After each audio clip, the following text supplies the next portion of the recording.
आप लोगों का एजुकेशन बड़ा कपूर में स्वागत है। हम एमडी फरहान सर जो आपका फिजिक्स क्लास लेने वाले हैं 10th क्लास के लिए, देख सकते हैं। ठीक है, ये हमारा दूसरा पार्ट है, इसमें अच्छे से क्लियर करेंगे। ठीक है, आप पहले पार्ट में हमने कुछ टॉपिकों को क्लियर किया हुए थे, फिर हम दूसरे के टॉपिक में आ चुके हैं। हमारे दूसरे का पार्ट का नाम है कि प्रकाश के माध्यम के प्रकार, जो हमारा प्रकाश होता है उसके भी कुछ माध्यम होते हैं। अब बोलिएगा सर क्या होते हैं माध्यम, तो उसके भी हम देख सकते हैं कि हमारा माध्यम होता है पारदर्शी माध्यम। हमारा कौन सा माध्यम होता है? पारदर्शी माध्यम। दूसरा का होता है अपारदर्शी माध्यम। तीसरा होता है अपारभासी माध्यम। और ऑब्जेक्टिव में अगर आपसे पूछा जाए कि प्रकाश के माध्यम के कितने प्रकार है, तब क्या बोल सकते हैं कि हाँ सर 3 प्रकार है। ऑब्जेक्टिव में पूछा भी जाता है। ठीक है, पहला है हमारा पारदर्शी माध्यम किसे कहते हैं। ठीक है, तो पारदर्शी माध्यम समझने के लिए हम समझाते हैं। ठीक है, तो वैसा माध्यम जिससे होकर प्रकाश आर पार हो जाता है। आपके लिए एक मूल मंत्र आया, पारदर्शी यानी आर पार। पारदर्शी यानी आर पार। आप यह दिमाग में कंफ्यूजन मत रखिएगा कि पारदर्शी क्या होगा, पारदर्शी क्या होगा।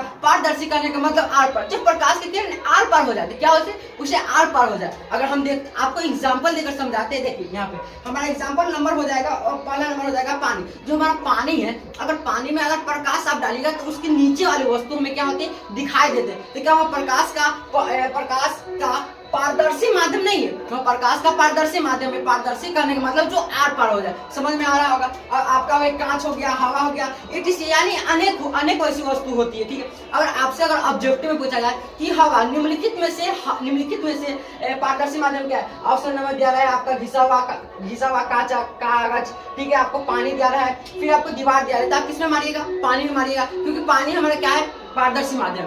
आपका दूसरा का नंबर है अपारदर्शी माध्यम किसे कहते हैं। तो अपारदर्शी माध्यम वैसा माध्यम जिससे होकर प्रकाश आर पर क्या होता है, नहीं होता। पारदर्शी में आर पर हो जाता है और अपारदर्शी में नहीं होता। फिर से बोले, पारदर्शी करने का मतलब आर पर हो जाता है, ठीक, और अपारदर्शी करने का मतलब आर पर नहीं होता है। फिर से वैसा माध्यम जिससे होकर प्रकाश आर पर नहीं होता, उसे क्या बोलेंगे? अपारदर्शी माध्यम। देखिए एग्जांपल हम देख सकते हैं, दीवार जो हमारे ये हमारा व्हाइट बोर्ड है, अगर इस पर प्रकाश जाए तो क्या जो हमारा उधर का होगा उधर जा पाएगा? नहीं जा पाएगा। उसी प्रकार जो हम ही तो मानव है, अगर हमसे प्रकाश टकराएगा तो हमारे पीछे प्रकाश आ पाएगा? नहीं आ पाएगा। तो क्या है, हम क्या है, अपारदर्शी माध्यम। कौन सा माध्यम? अपारदर्शी माध्यम। ठीक है, उसके बाद है आपका पारभासी माध्यम। पारभासी माध्यम क्या है? वैसा माध्यम जिससे होकर प्रकाश का कुछ भाग, पहला में आर पर, दूसरा में आर पर नहीं होना, ठीक, और तीसरा नंबर में आपका है कि कुछ भाग आर पर होता है। और बोलिए सर कुछ भाग क्या होता है? तो एग्जांपल हम लेकर समझते हैं। घिसा हुआ कांच, जो आपके देखे होंगे कि जो घिसा हुआ कांच होता है उसमें फ्रेश होता है, प्रकाश नहीं जा पाता है। ये हमने बोले कि कांच में जाता है, लेकिन घिसा हुआ कांच में फ्रेश नहीं जा पाता, उसमें थोड़ा जाता है, थोड़ा लटक जाता है। समझ में आ गया। उसी तरह आपका है तेल लगा हुआ कागज, जो आप लोगों के स्कूल में भी आया होगा, जो होता है ना पेंटिंग बनाने वाला,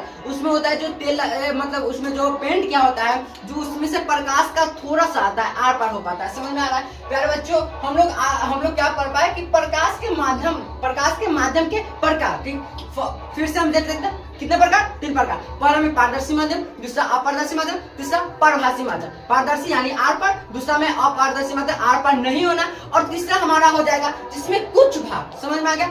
अब हम लोग अगली वीडियो में मिलते हैं आपसे। ये आप लोग नोट पॉइंट कर लीजिएगा, इससे आप लोगों के ये सारे आपको टॉपिक क्लियर हो गए। ठीक है, इसी तरह के आपको वीडियो देखने के लिए हमारे चैनल को सब्सक्राइब करें, ठीक है, और हमारे चैनल के जुड़े हुए रहे।